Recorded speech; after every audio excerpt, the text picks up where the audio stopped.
5 अनाथ बहनों का जादुई लौकी घर। हे भगवान, आज तो चूल्हे से ज्यादा ही धुआं उड़ रहा है। बबीता दीदी, चाय बन गई ता? मुझे भूख लगी है। हाँ पूजा, चाय बन गई, बस मैं अभी देती हूँ। बबीता चारों बहनों को चाय देती है। दीदी, तुझ थाने तो है क्या? हाँ पूजा, रात की बासी रोटी रखी है, खाएगी? हाँ, दे दो दीदी। तभी पूजा की देखा देखी 7 साल की सोना भी भूख से छटपटाते रोटी मांगती है। दीदी, मुझे भी एक रोटी दे दो। रोटी तो अब नहीं है सोना। तभी पूजा अपने में से आधी रोटी सोना को दे देती है। ये लो छुना दीदी, तुम इसमें से खा लो। मेरी प्यारी बहन कितनी समझदार हो गई।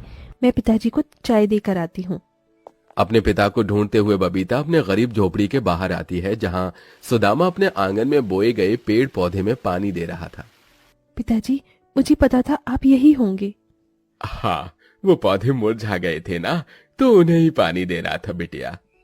क्या पिताजी, इतना लगाव तो आपको अपनी 5 बेटियों से भी नहीं जितना इन बेजान पेड़ पौधों से है। ऐसा नहीं है बेटा, पेड़ पौधों में भी जान होती है। सोचो, अगर इस दुनिया में पेड़ पौधे ही ना हो तो कहां से मिल सकेगा पंछी पखेरू को घर और इंसान को छाया। हाँ, ये कहते हुए सुदामा देखता है कि उसकी झोपड़ी की छप्पर पर लगी बेल में बहुत सारी ताजा लौकी उगी हुई हैं, जिसे देखकर उसका मन खुशियों से भर जाता है। अरे वाह, राम जी की दया से कितनी सारी लौकी उगी हैं। पता है बबीता बिटिया, तेरी अम्मा बहुत ही बढ़िया लौकी के कोफ्ते बनाती थी, और जाते जाते अपने हाथों का स्वाद तेरे हाथों में दे गई। मैं तोड़ कर लाता हूं, आज नमक रोटी नहीं खानी पड़ेगी, आज तरकारी खाएंगे। इस दुनिया की कैसी बदहाली है, जहां एक अमीर करोड़ों कमाने के बाद भी सारी जिंदगी और कमाने की होड़ में रहता है, वहीं गरीब की आरजू तो बस इतनी सी होती है कि वो परिवार के साथ बैठकर चैन से 2 वक्त की रोटी खा सके। वो लौकी जैसे उस गरीब पिता और उसकी 5 बिन मां की बच्चियों के लिए खुशी भरा सौगात लेकर आई थी, पर किसी को कोई अंदाजा भी नहीं था कि अगले पल छिन क्या घटने वाला था। अरे बबीता बिटिया, धानी बिटिया, यहाँ तो पूरे छप्पर पर लौकी ही लौकी है। कई दिन तक खाएंगे तो भी नहीं सादेगा। बाबा, छप्पर के दूसरे हिस्से पर मत जाना, वो बहुत ही कच्चा है, नीचे आ जाएगा। तभी एकदम से छप्पर टूट जाता है और बेचारा गरीब सुदामा फिसल कर मुंह के बल ऊंचाई से नीचे गिरता है। उसके सिर में बहुत खून बहता है। आ आ आ हे राम, ये क्या कर दिया तूने मेरे साथ? अभी तो मुझे अपनी 5 बच्चियों के लिए जीना था। सुलोचना को छीनकर तेरे जिया को चैन नहीं पड़ा था क्या? मेरे बाद मेरी बच्चियां अनाथ हो जाएंगी। ऐसा मत कहिए पिताजी, आपको कुछ नहीं होगा। 5 अपने पिता को अस्पताल लेकर जाती तो हैं, मगर समय से इलाज न मिलने के कारण उसकी मौत हो जाती है। एक ही पलछिन में 5 बहनें अनाथ हो जाती हैं। यहां तक कि दुख की उस घड़ी में कोई उनकी मदद नहीं करता। सबको बिना खाए 2 दिन गुजर जाते हैं। बबीता, गीतिका, पूजा, धानी और सोना सब भूखी थी। दीदी, भूख लगी है, कुछ खाने को दे दो। मुझे भी भूख लगी है दीदी। पर मैं तुम्हें क्या दूं बहनों, एक दाना भी नहीं है घर में। पर उनके लिए इतना ही दुख कम नहीं था कि उस रात तूफान के झोंके से उनका इकलौता आसरा वो झोपड़ी भी टूट जाती है।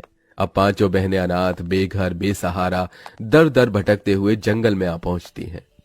दीदी, क्या हम यहाँ रहेंगे? हाँ पूजा, अब से ये जंगल ही हमारा ठिकाना है। तभी 5 को किसी के करहाने की आवाज आती है।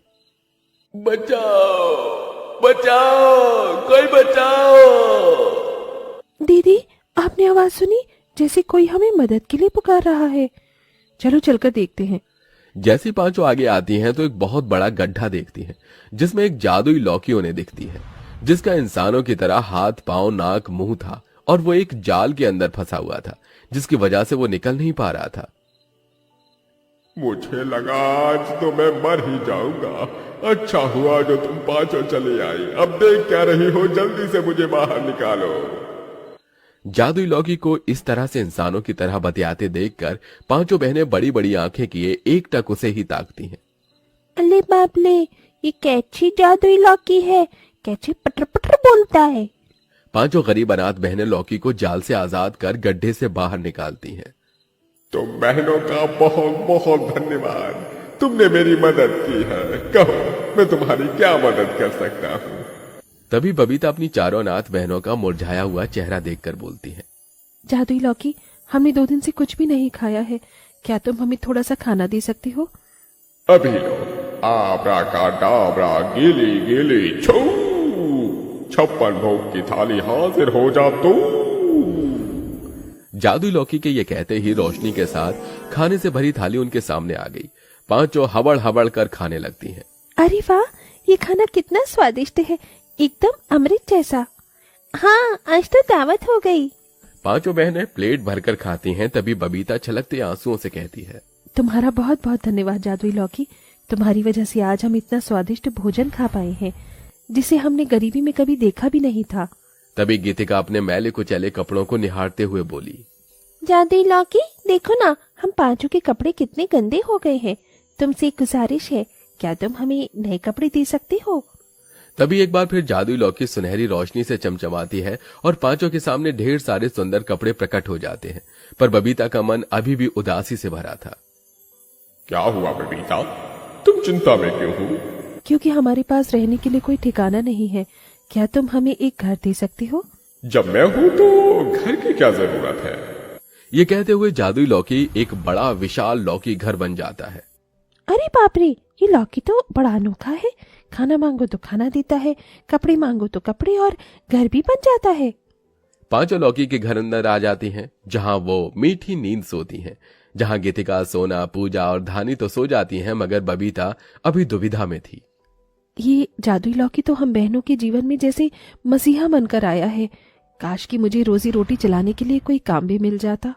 तभी लौकी घर बोलता है। तुम्हें रोजगार की क्या जरूरत है, जब मैं तुम्हें पैसे दे सकता हूं तो? नहीं लौकी घर, तुम हमारी इतनी मदद कर रहे हो तो ये बहुत है। अगर तुम पैसे दे दोगे तो क्या ही मकसद रहेगा हमारे जीवन का। मैं मेहनत करके कमाना चाहती हूँ और मेहनत की रोटी अपनी बहनों को खिलाना चाहती हूँ। बबीता की बात सुन लौकी घर मुस्कुराया और उसने उसे अपना जादू चलाया। बबीता को लौकी घर के बाहर से कुछ टिमटिमाता हुआ दिखता है। अरे, ये रोशनी कहाँ से आ रही है? बबीता ने बाहर जाकर देखा तो वहां एक पेड़ था जो लाल लौकियों से भरा चमचमा रहा था। अरे, ये लौकियों का पेड़ यहाँ कहाँ से आया? इन्हें मैंने उगाया है, तुम्हें काम की जरूरत थी ना? पर मैंने तो ये बात तुम्हें बताई भी नहीं थी। तभी लौकी घर खुद पर इतराता हुआ मुस्कुराकर बोला। मैं जादुई लौकी हूँ, मन की बातों को भी फट से जान जाता हूँ, और अब से तुम इन जादुई लौकियों से हलवा पकौड़े जो चाहे बनाकर बेचो। तभी डबडबाई आंखों से बबीता ने कहा। एक बार फिर से तुम्हारा बहुत बहुत शुक्रिया जादुई लौकी घर, तुमने एक पिता की तरह छत बनकर मुझे और मेरी बहनों को सहारा दिया है। अब अगले दिन से बबीता, गीतिका और धानी जादुई लौकी का हलवा पकौड़ा भाजी बनाकर बाजार में बेचती।